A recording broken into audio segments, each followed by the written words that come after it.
I thought I hit the jackpot when I saw the deed to a $2 million estate in the West Virginia mountains.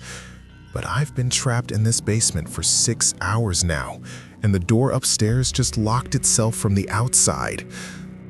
Look, I'm recording this on my phone because I don't know if I'm getting out of here. My name is Leo, and 3 weeks ago, my grandfather, Silas Vane, passed away. He was a quiet guy, low-key loaded, but he never let us visit his place at Blackwood Creek. On his deathbed, he didn't say goodbye to me. He just grabbed my wrist. His skin felt like cold paper, and he told me, "Don't open the blue folder in the study. Burn the house, Leo. Burn it all." Of course, I didn't listen. Who would? I thought he was just out of his mind from the meds. I thought I was inheriting a legacy. But now I'm realizing this place isn't a home. It's a lid. And I just opened it. So I packed up my life in Philly and drove 6 hours south. Blackwood Creek is one of those tiny mountain towns that isn't even on most maps. It's beautiful, for real, but the vibe was sketchy. The further I got into the valley, the more I noticed things were off. Like, I didn't see a single person under the age of 60. Everyone was just standing on their porches, watching my car. Not waving, just watching. I figured it was just that small town meets outsider energy, you know? I arrived at the estate on October 12th. It was massive. Wraparound porch, 3 stories of dark wood, exactly like a dream. But when I stepped out of the car, the silence hit me. No birds, no crickets. Just the wind whistling through the valley like it was trying to tell me to turn around. I found the key under a loose stone by the steps. My cousin, Mark, told me Grandpa spent 40 years here alone. 40 years? Why would a man with that much money live in total isolation? I walked inside, and the air felt heavy, like it was holding its breath. That first night, I couldn't sleep. The house was full of these weird, rhythmic thumping sounds, like a heartbeat, but coming from under the floorboards. I told myself it was just old pipes, typical old house stuff, right? I went down to the study to find some whiskey, and that's when I saw it. The blue folder Grandpa mentioned. It was sitting right there on the desk like it was waiting for me. I opened it, and my heart just dropped. It wasn't family photos or tax records. It was blueprints, but they weren't for the house. The blueprints showed 4 levels of concrete structures built directly into the mountain, right beneath where I was standing. There were labels for rooms like Observation A and Biotic Storage. Then I found a polarized photo tucked in the back. It was dated August 1984. It showed a group of men in lab coats standing in front of this very house. In the middle was my grandpa Silas, but he wasn't smiling. He looked terrified, and in the window behind them, there was a face that didn't look human.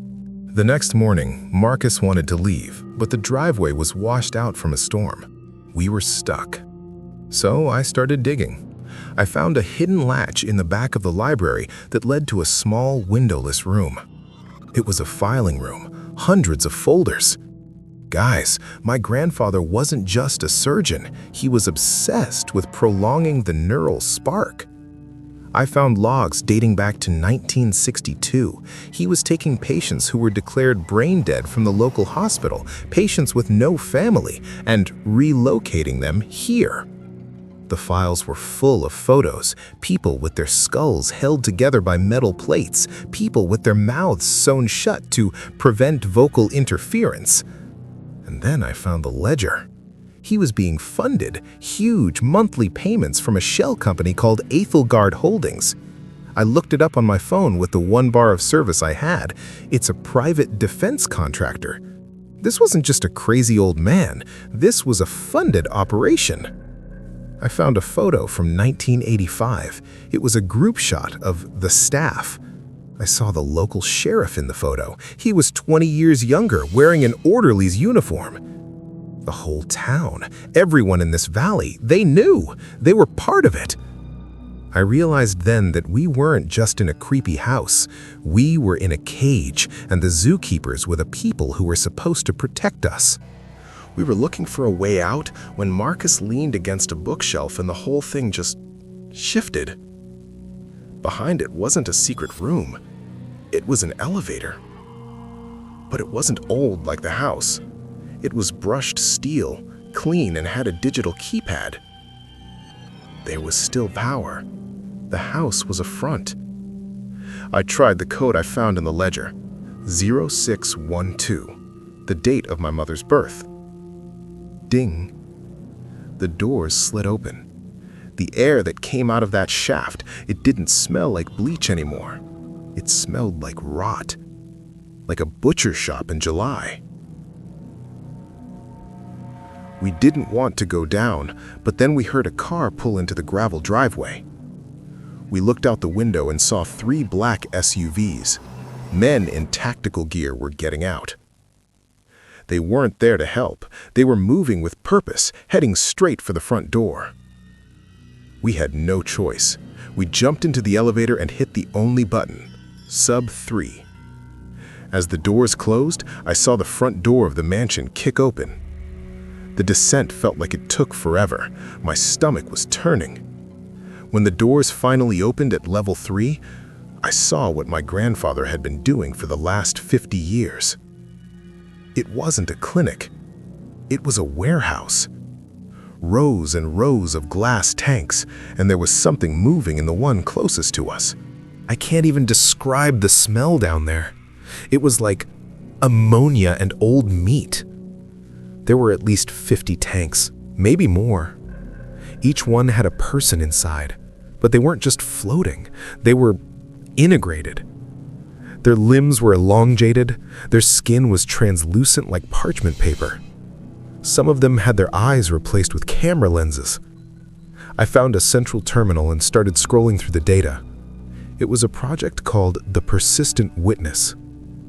The goal wasn't to save these people, it was to use their brains as biological processors. My grandfather had found a way to keep a human brain conscious and active long after the body should have failed. These people were being used to store data that couldn't be hacked. Government secrets, encryption keys, they were living hard drives. And the victim count? I saw the scroll list. 1,428 names. Some of them were marked as failed, recycled. I saw names of people who had gone missing from Asheville, from Charlotte, from Atlanta, dating back to the 70s. Then I saw a folder labeled Blackwood lineage. I opened it. It was a genetic compatibility chart.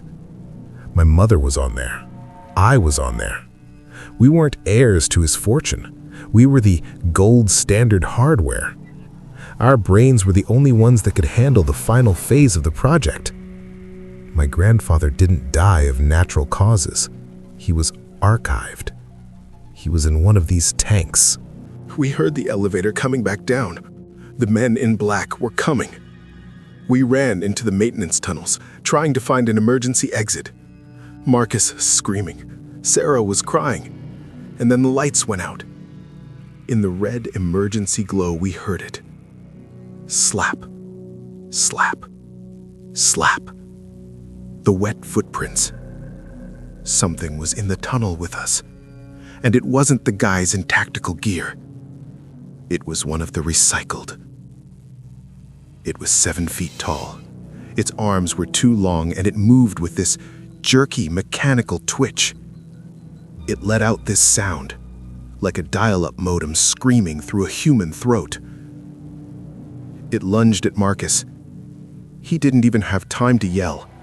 It pinned him to the wall with a strength that shouldn't be possible. I swung a pipe at it, but it didn't even flinch.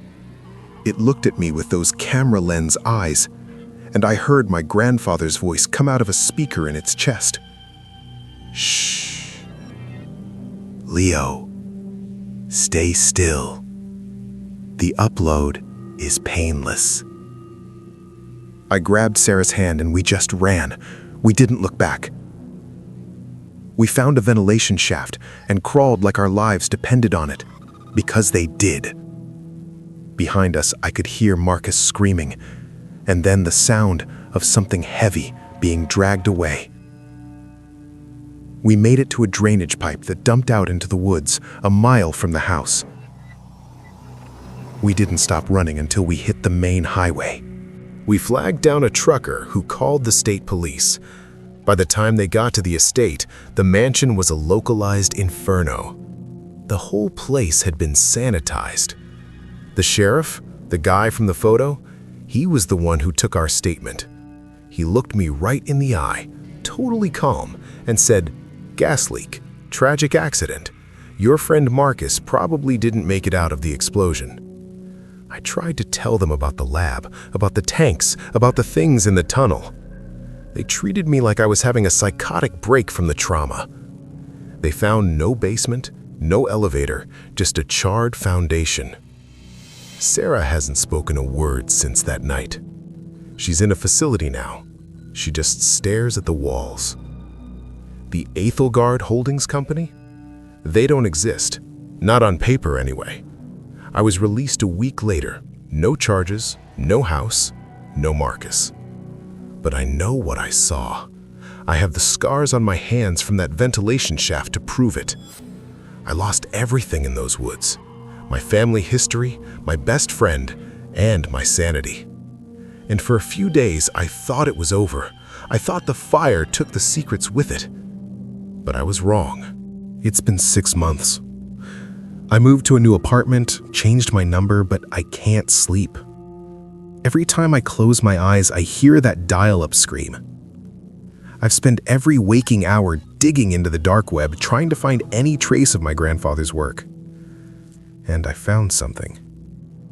There's a forum. It's encrypted, used by whistleblowers who disappear shortly after posting.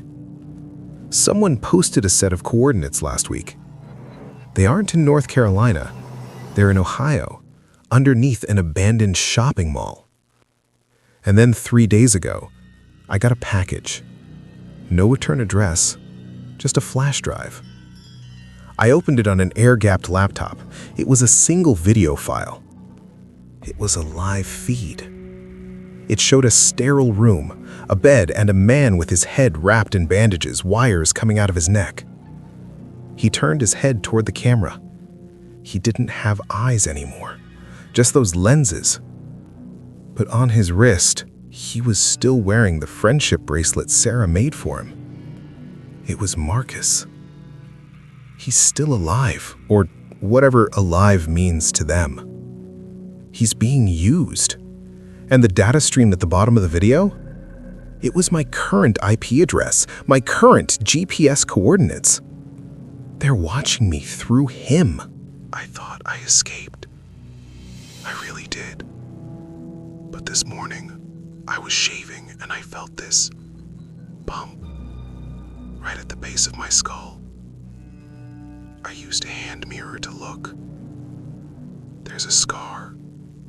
It's a perfect circle, perfectly healed. I don't remember any surgery. I don't remember being unconscious for that long. Then it hit me. The near-death experience in the tunnels, the blackout before I reached the highway. I didn't escape. They let me go. I'm not a survivor. I'm a mobile unit. I'm part of the network now. Everything I see, everything I'm telling you right now, it's being recorded. It's being uploaded. If you're watching this, you need to understand something. They aren't just in North Carolina. They are the contractors that build your schools. They are the doctors who perform your routine surgeries. Check your neck. Right now. Use a mirror. Feel for the bump. If you find it, don't go to the police. Don't go to the hospital. Just run. Because the doctor is ready to see you now. End of transmission.